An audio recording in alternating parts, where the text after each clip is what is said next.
With the continued growth of the eBook and the figures stating there is a decline in independent bookstores, I'm asking the question, is there a future for the written book, or will the book end?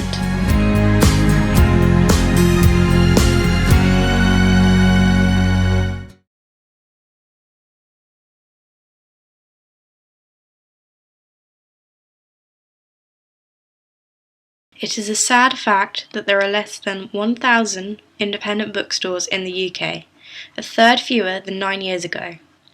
Since 2005, there have been more than 500 closures. Hard competition from supermarkets, Amazon, and eBooks are driving down bookstore sales and forcing them to close. The independent bookstore P&G Wells in Winchester has been open for over 250 years and has the largest children's department in the region. It is a regular supplier to dozens of schools around Hampshire, and as well as the main store in Winchester town centre, which is thought to be the oldest bookshop and binary still in existence in the country. They also have been running the Winchester University Bookshop for 20 years. I'm going to ask David Simpkin, an employee at P&G Wells Bookshop, about the store and his opinion on ebooks and the future of books.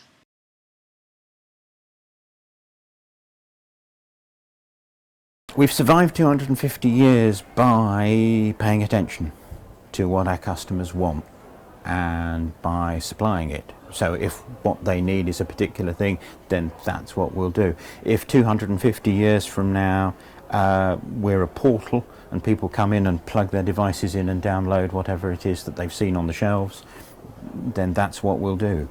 According to a nationwide book buying survey, in January 2012, 88% of British book buyers are concerned that there are fewer bookshops on the high street than 5 years ago.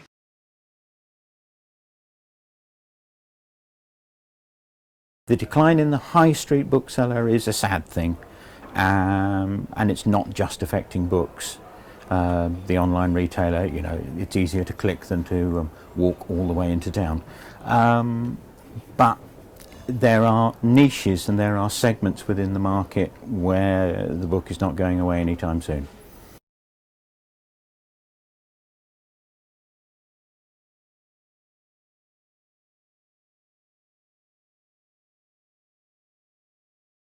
One example of an independent bookshop being affected by the rise of ebooks can be seen in Thatcham, Berkshire. The family bookshop closed after nearly 16 years of trade on the 27th of February 2014 because of rising business rates and competition from Amazon and other online book retailers. Stephen Walker, the owner, said that the business is getting harder. We had a really quiet spring and summer, and trade was down on the last year and the year before that.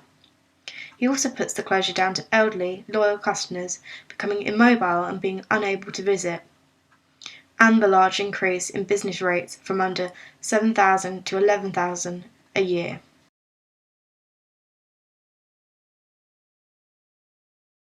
The kind of people who live within walking distance of our town shop are not in a rush to have an e-book. Because they're collectors, because they like the aesthetic, because they like us, because they're quite used to having it wrapped and sent round, because they are, again, not that target market. Yes, it's affected what we do. Much more effect on what we do is the online retailer rather than the e-book itself.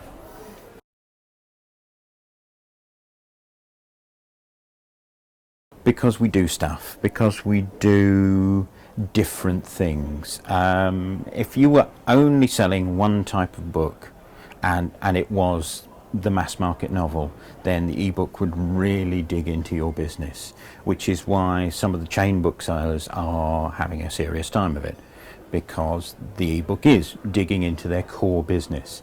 Our core business, there isn't one thing. There's the school books, there's the university books, there's the author events, there's the stationery, and so if something's underperforming, something else is usually picking up the slack. You're only as good as your last sale, but I think that diversity is what's keeping us alive. However, the book buying survey of June 2013 states that 68% of consumers buy books both in bookshops and online, and Kindle owners still buy 59% of their books in hard copy.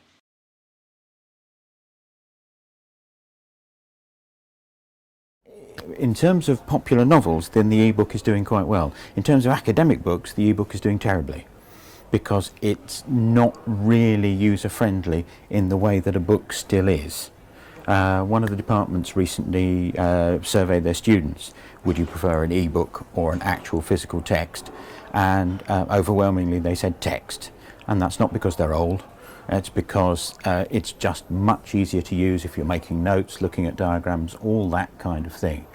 The other thing with the ebook is while the manufacturers of kit are still trying to maintain market share and therefore setting up exclusivity deals so that if you buy it for the Kindle you can't transfer it for the iPad, so you have to buy the novel twice, once for each device. And while that's still happening, it's not going to see off the block of paper anytime soon.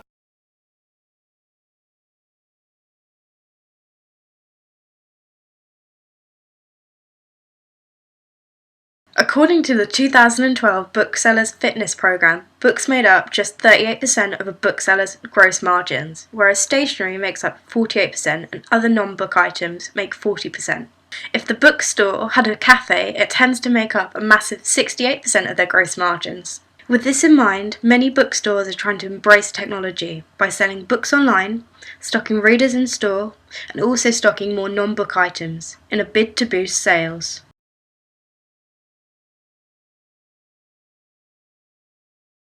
We have an online partner. One of the wholesalers has an online retailer, and you click on that and the book comes to us and you then pick it up from us. And that's beginning to work, and that's also a way of buying ebooks through us, is that you do it through our online partner and then again the notification comes to us, but the download happens on your computer just the same way as it always does with anybody else.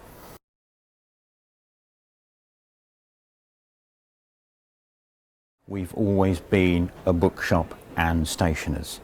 Part of this is because we are also the book for the public school in town, and so all the boys there have always bought all their kit from us. So that's the textbooks and the pens and the maths geometry sets and then the calculators and the files and the folders. And so stationery has always been quite a substantial part of our business.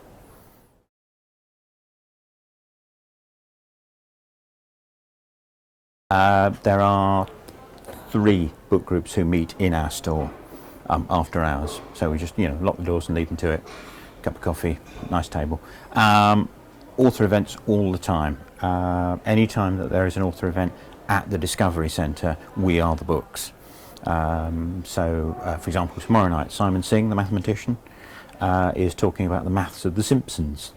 And that ties in with his new book. So yes, we'll be selling it. Pretty much exactly the same as the past. There's a reason that this technology has survived for the best part of 1,000 years. It's still the most direct way of delivering that kind of information. I believe that the future of our bookshops, and therefore the health of the publishing industry and reading itself, are at risk, due to the fact that ebooks, Amazon and Google Books are hard competition for publishers, and kids are spending a lot less time reading. In the digital age, the book could largely cease to exist, unless people make an effort to rally behind the book.